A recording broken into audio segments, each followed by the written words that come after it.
ابو اسحاق شیبانی نے بیان کیا، ان سے عامر نے، ان سے ابن عباس رضی اللہ تعالی عنہ نے کہ رسول اللہ صلی اللہ علیہ وآلہ وسلم ایک قبر پر تشریف لائے۔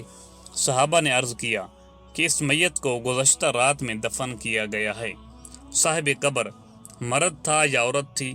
ابن عباس رضی اللہ تعالی عنہ نے کہا کہ پھر ہم نے آپ صلی اللہ علیہ وآلہ وسلم کے پیچھے صف بندی کی اور آپ صلی اللہ علیہ وآلہ وسلم نے نماز جنازہ پڑھائی۔ صحیح بخاری حدیث نمبر 1326۔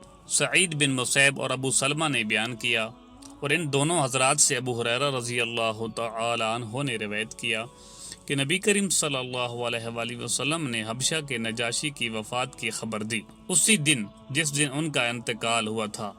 آپ نے فرمایا کہ اپنے بھائی کے لیے خدا سے مغفرت چاہو۔ صحیح بخاری حدیث نمبر 1327۔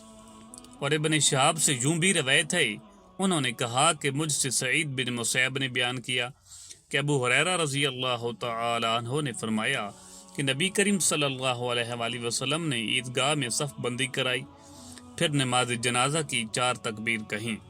صحیح بخاری حدیث نمبر 1328۔ ابو زمرہ نے بیان کیا، انہوں نے کہا کہ ہم سے موسیٰ بن عقبہ نے بیان کیا، ان سے نافع نے اور ان سے عبداللہ بن عمر رضی اللہ تعالی عنہ نے کہ یہود نبی کریم صلی اللہ علیہ وآلہ وسلم کے حضور میں اپنے ہم مذہب ایک مرد اور عورت کا جنہوں نے زنا کیا تھا مقدمہ لے کر آئے۔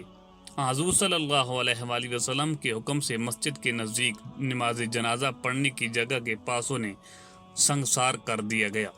صحیح بخاری حدیث نمبر 1329۔ عبید اللہ بن موسیٰ نے بیان کیا، ان سے شیبان نے، ان سے حلال وزان نے اور ان سے عروہ نے اور ان سے عائشہ رضی اللہ تعالی عنہا نے کہ نبی کریم صلی اللہ علیہ وآلہ وسلم نے اپنے مرض وفات میں فرمایا کہ یہود اور نصارہ پر اللہ کی لعنت ہو کہ انہوں نے اپنے انبیاء کی قبروں کو مساجد بنا لیا۔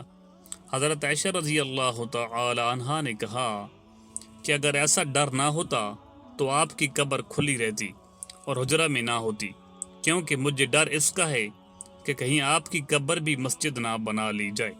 صحیح بخاری حدیث نمبر 1330۔